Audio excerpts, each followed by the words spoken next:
ఇచ్చేసిన పెద్దలకు వందనములు, అట్లే పాటూరు ప్రజలకు ధన్యవాదాలు తెలియజేసుకుంటూ, మన మోడీ గారు ఎన్నో పథకాలు మనకు ప్రవేశపెట్టారు. వాటి గురించి విపులంగా మన జిల్లా అధ్యక్షులు గారు వారి మాటల్లో మనము తెలుసుకుందాం. ధన్యవాదాలు. నాకు వారికి అవకాశం తగ్గడం, వారి దాన్ని సద్వినియోగం చేసుకుని గత 11 సంవత్సరాల్లో ఏవైతే సంక్షేమ పథకాలు పెట్టారో మనకందరికీ తెలిసిన విషయం ఏంటంటే, మనంతా కూడా చాలా పేదరికంలో ఉన్నవాళ్ళం.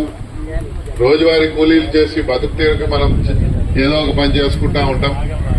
మరి అటువంటి వారికి అందరు కూడా ఈ దేశ ఫలితాలు ఏదైతే ఉన్నాయో దక్కాలనేసి అన్ని విధాలుగా, నేను ఎందుకు అంటున్నా అంటే అన్ని విధాలుగా అంటే, తినేదానికి మనకు ఫ్రీగా బియ్యం ఇస్తున్నారు, ఉండేదానికి మనకి ఇల్లు కట్టిస్తున్నారు. మన స్థలం గాని ఉంటే, ఇప్పుడు కూడా ఎవరికైనా ఇల్లు లేకపోతే స్థలం ఉంటే వారికి ఉచితంగా కేంద్ర ప్రభుత్వం ఇల్లు కట్టిస్తుంది. అదే కాకుండా బిడ్డలు ఎవరైనా స్కూల్కి వెళ్లాలంటే ఆ బిడ్డల స్కూల్కి ఏదైతే బ్యాగు, యూనిఫామ్, చెప్పులు, పుస్తకాలు, అదే కాకుండా మిడ్ డే మీల్ ఏదైతే మధ్యాహ్నం అక్కడ వాళ్ళకి ఆహారం పెట్టి గుడ్డు కూడా పెడుతున్నారో అవన్నీ కూడా మోదీ గారు ఇస్తున్నారు. గర్భిణీ మహిళలు, మీరు గర్భం దాల్చిన తర్వాత మహిళలకి వారి యొక్క ప్రసవం అయిన తర్వాత పుట్టిన బిడ్డకి, ఆ తల్లికి ఎవరైతే ఉన్నారో గర్భిణీ మహిళలకి వారికి పౌష్టిక ఆహారం అందించాలనేసి ఐసీడీఎస్ నుంచి మీకు వాళ్ళు పౌష్టిక ఆహారం అందిస్తున్నారా లేదమ్మా?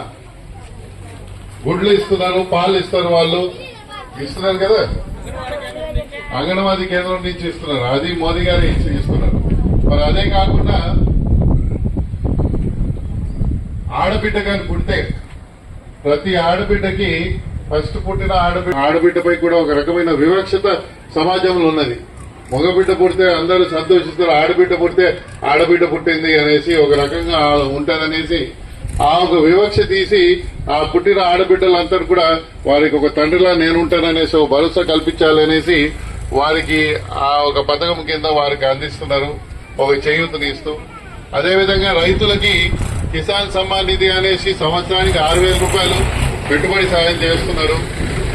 మీరందరూ కూడా ఇక్కడ ఎస్సీ సామాజిక వర్గానికి చెందిన వారు ఇక్కడ ఉన్నారు, బీసీలు కూడా ఉన్నారు. ఇక్కడ ఎవరైతే అణగాని వర్గానికి చెందిన వాళ్ళు ఉన్నారో వాళ్ళందరూ కూడా యువత ఆ వర్గానికి చెందిన వాళ్ళు చదువుకున్నాక వాళ్ళ కాళ్ళపై వాళ్ళే నిలబడాలంటే వారికి 10 లక్షల రూపాయల వరకు ఏ పూచీకత లేకుండా ఏదైనా చిన్న వ్యాపారం కానీ ఇంకేదైనా చేయాలనుకుంటే దానికి 35% సబ్సిడీ రుణాలు కూడా గౌరవనీయులు మోదీ గారు అందిస్తున్నారు. మరి ఇల్లు ఇచ్చారు, అన్నం ఇచ్చారు ఇక్కడ ఉండేదానికి. మరి ఈ ప్రాంతానికి ఉన్నది మౌలిక వసతులకి, అంటే మీ కాలనీ ఉన్నది, ఆ కాలనీకి ఒక సీసీ రోడ్ ఉన్నది. అదే కానీ లేకపోయి ఉంటే బురద నీళ్లు, బురద వర్షం పడిన తర్వాత అంతా అస్తవ్యస్తంగా ఉండేది. ఆ సీసీ రోడ్ ఎవరిచ్చారంటే అది కూడా ఆయన్నే మోదీ గారు ఇచ్చారు.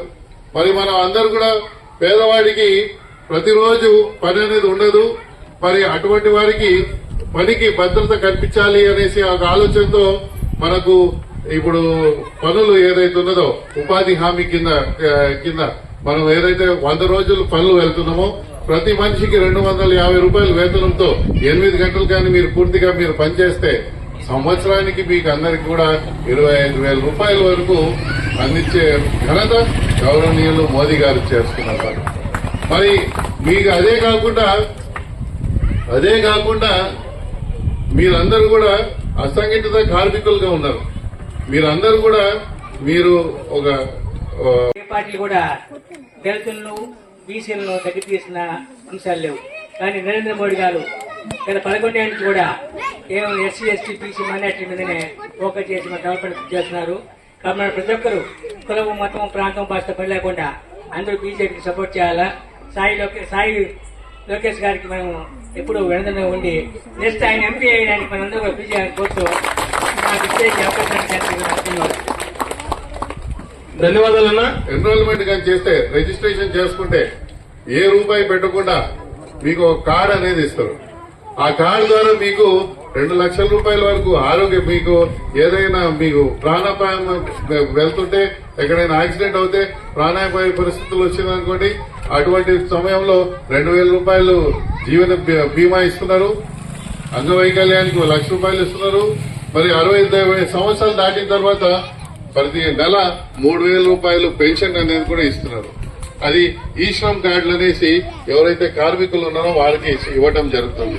మరి ఇటువంటి అన్ని కూడా చేసే క్రమంలో ఏదైతే సంక్షేమం మీ చేతికి ఇస్తే ఆ డబ్బు మీ చేతికి పడితే మీ జీవిత ప్రమాణాలు కొద్దిగా మెరుగవుతాయి, మీరు కూడా కొద్దిగా ముందుకు వెళ్తారనే ఆలోచనతో మోదీ గారు చేస్తుంటే దానికి మూలమైన ఏదైతే ఉన్నదో గతంలో డబ్బులు అనేది కేంద్ర ప్రభుత్వం పంపించినా కూడా మీకు అందేది కాదు.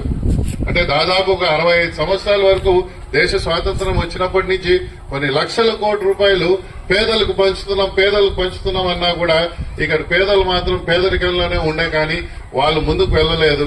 అది ఎందుకు అని చూస్తే 100 రూపాయలు అక్కడి నుంచి పంపిస్తే 12 రూపాయలు మీకు చేరేది. 88 రూపాయలు మొదలు ఉన్నవారు అధికారులు గాని దళాలు గాని వాళ్ళు తినే పరిస్థితులు ఉన్నాయి. మరి దాన్ని అధిగమించాలంటే ఏం చేయాలి అని ఆలోచన చేసి ప్రతి పేదవాడికి ఇంట్లో ఎవరైతే ఉన్నారో ప్రతి ఒక్కరికి కూడా ఒక జీరో బ్యాలెన్స్ అకౌంట్ అనేది మీకు ఓపెన్ చేయడం జరిగింది. ప్రభుత్వం అనేది మీరు అర్హులు, మీకు ఏమైనా డబ్బు చెల్లించాలి అంటే మీ చేతికి ఏది ఇవ్వదు, మీకు డైరెక్ట్ గా మీ అకౌంట్ వచ్చి పడుతుంది. అది ఎవరు తీసుకోలేని పరిస్థితి, అది మీరే దాన్ని ఆపరేట్ చేయగలరు. కాబట్టి ఒక జవాబారీతనం డబ్బు అనేది ప్రభుత్వం నుంచి పేదవాడికి వెళ్తే అది ఖచ్చితంగా లబ్ధిదారు ఎవరైతే ఉన్నారో వాళ్ళ అకౌంట్లోనే పడాలి అనేది ఆ ఒక ఉద్దేశం. మరి మహిళలకి గతంలో మన అందరూ కట్టెల పొయ్యిలు పెట్టుకునేసి అన్నం చేసుకునే పరిస్థితులు ఉంటాయి. అటువంటి తీసి ఉజ్వల అనే పథకం కింద ప్రతి మహిళకి వారు ఒక స్టవ్, గ్యాస్ రెగ్యులేటరు, పైపు, ఇంకా ఉచితంగా సిలిండర్ అనేది మన గౌరవనీయులు నరేంద్ర మోదీ గారు అందిస్తున్నారు. ఇప్పుడు కూడా స్కీమ్ అనేది ఉన్నది. అంటే మీకు స్టవ్ ఇంతకుముందు గతంలో ఉంటే అది మీకు రాదు, కానీ కొత్త వారు ఎవరికైనా స్టవ్ లేకుంటే మీ బియ్యం కార్డు చూపిస్తే ఖచ్చితంగా ఉజ్వల స్కీమ్ కింద మీకు ఒక ఉచితంగా ఓ స్టవ్, గ్యాస్ సిలిండర్ అనేది ఇప్పుడు కూడా ప్రభుత్వంలో వాళ్ళు అందిస్తున్నారు. మరి ఇదే ఇది కాకుండా ముఖ్యంగా మనకు తెలుసు మనం అందరూ పేదవాళ్ళం, ఏదైనా ఆరోగ్య సమస్య వచ్చిందనుకోండి డాక్టర్ దగ్గర పోతే పెద్ద ఆసుపత్రికి వెళ్తే లక్షల్లో చికిత్స అనేది మనం తట్టుకోలేని పరిస్థితులు.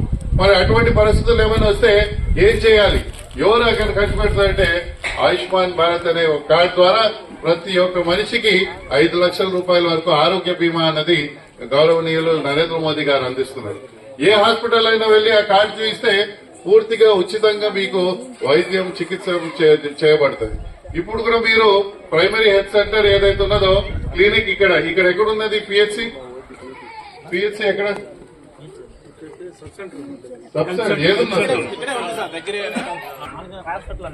మీరు హాస్పిటల్ ఇక్కడ దగ్గరలో ఒక హాస్పిటల్ ఉన్నది, చిన్న హాస్పిటల్. మీరు ఏదైనా చిన్న వ్యాధులు వస్తుంటే మీరు అక్కడ వెళ్తుంటారమ్మా? అక్కడ వెళ్ళినప్పుడు మీకు పూర్తిగా ఉచితంగా మీకు మందులు అనేది కూడా అందిస్తారు. ఆ మందులంతా కూడా ఏదైతే ఇచ్చేదో పూర్తిగా ఉచితంగా గౌరవనీయులు మన నరేంద్ర మోదీ గారు ఇస్తున్నారు ఆ మందులంతా కూడా. మరి మహిళలు ఇక్కడ డ్వాక్రా గ్రూపులలో ఎవరైతే ఉన్నారో గతంలో మీకు అందరు కూడా ఒక్కొక్కరికి 20,000 రూపాయలు చెప్పునే మీకు లోన్ అనేది ఉండేది, గ్రూప్ కి 2 లక్షల రూపాయలు ఉండేది. అటువంటిది మహిళలు వాళ్ళ చేతిలో డబ్బులు పెడితే వాళ్ళు కరెక్ట్ గా దాన్ని సద్వినియోగం చేసుకుంటారు. మగవారైతే తాగుడికి లేదా వేరే వ్యసనాలకి వాళ్ళు ఖర్చు పెట్టేస్తారు. అది మహిళల చేతిలో పెడితే ఆ కుటుంబం బాగుపడుతుంది అనే ఒక ఆలోచనతో మహిళలకి గ్రూప్ ఏదైతే డ్వాక్రా గ్రూపులకు ఏవైతే ఉన్నాయో ఆ లోన్లు వారు 20,000 నుంచి ప్రతి మహిళకి 2 లక్షల రూపాయల వరకు పెంచడం జరిగింది. అంటే గ్రూప్ కి 20 లక్షల రూపాయల వరకు ఈ రోజు లోన్ అనేది అందుతుంది. మీకు ఇది ముఖ్య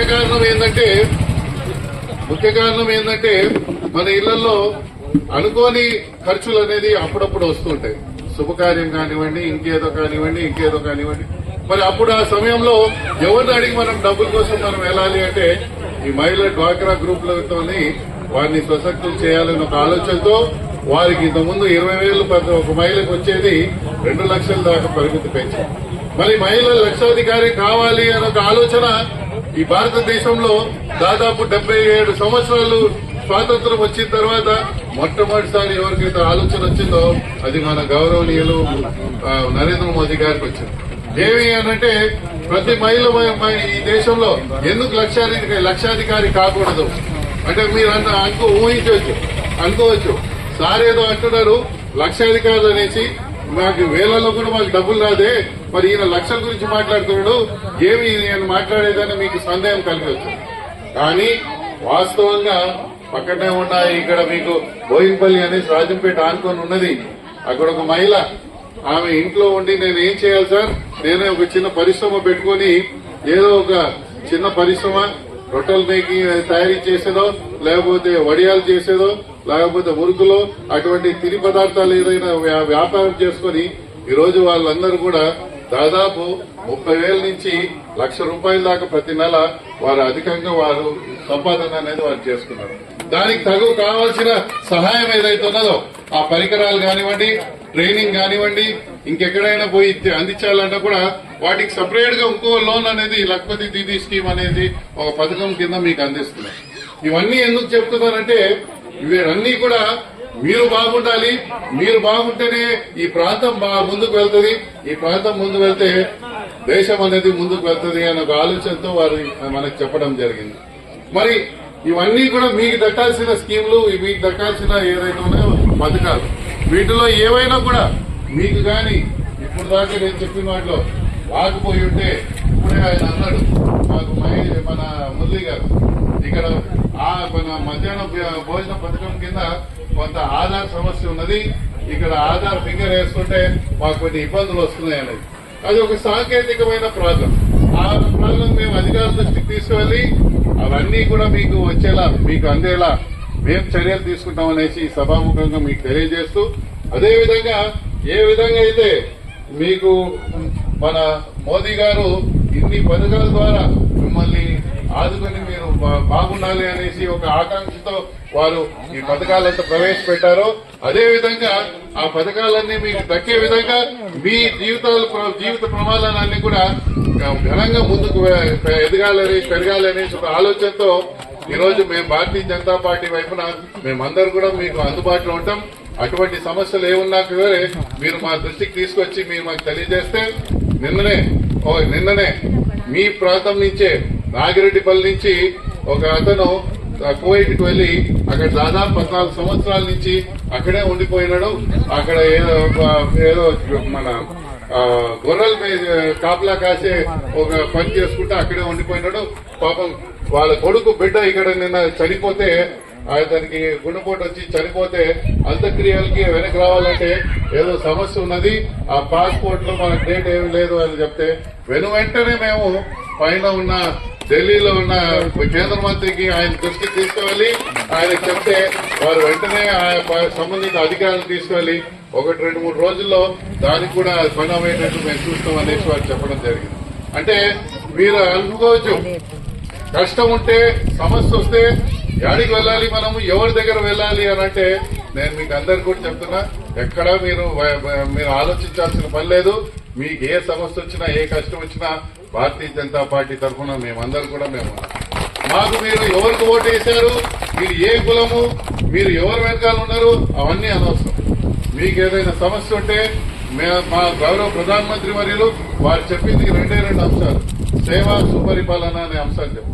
ప్రతి మనిషికి సేవ చేయండి, ఒక సుపరిపాలన, అవినీతి రహితంగా ఎవరికి ఎక్కడ కూడా డబ్బులు తినకుండా మీరు ఒక అవినీతి రహిత సుపరిపాలన చేయండి అనేసి వారు చెప్పడం ద్వారా అదే సిద్ధాంతానికి మేము కట్టుబడి ఈరోజు మీ ముందరికి రావడం జరుగుతుంది. కాబట్టి మీరందరూ కూడా మీరు ఏవైతే ఉన్నాయో ఈ పథకాలన్నిటి అన్ని కూడా మీరు సద్వినియోగం చేసుకుంటా, ఎక్కడైనా సమస్య ఉన్నా మా దృష్టికి తీసుకొస్తే ఖచ్చితంగా మేము దాని పట్ల మేము కృషి చేస్తామని సభాముఖంగా తెలియజేస్తూ, మరి ఈ యొక్క కార్యక్రమానికి మీరు అందరూ కూడా వచ్చి మీరు హాజరైనందుకు మేము ప్రత్యేకంగా భారతీయ జనతా పార్టీ తరఫున మీకు కృతజ్ఞత తెలియజేస్తూ, మరి ముఖ్యంగా నందులూరు భారతీయ జనతా పార్టీ వారికి నాకు ఈ అవకాశం ఇచ్చినందుకు వారికి కూడా ప్రత్యేకంగా ధన్యవాదాలు తెలియజేస్తున్నా.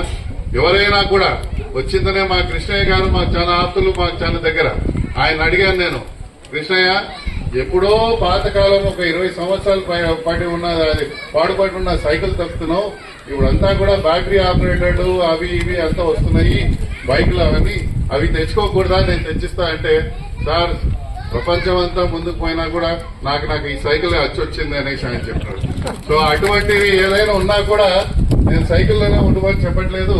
ఎవరైనా అట్లాంటిది ఇంత హ్యాండిక్యాప్ వాళ్ళు ఉన్నా కూడా కేంద్ర ప్రభుత్వం వాళ్ళకి అందరికి కూడా పూర్తిగా పరికరాలంతా పూర్తిగా ఉచితంగా కూడా ఇస్తుంది.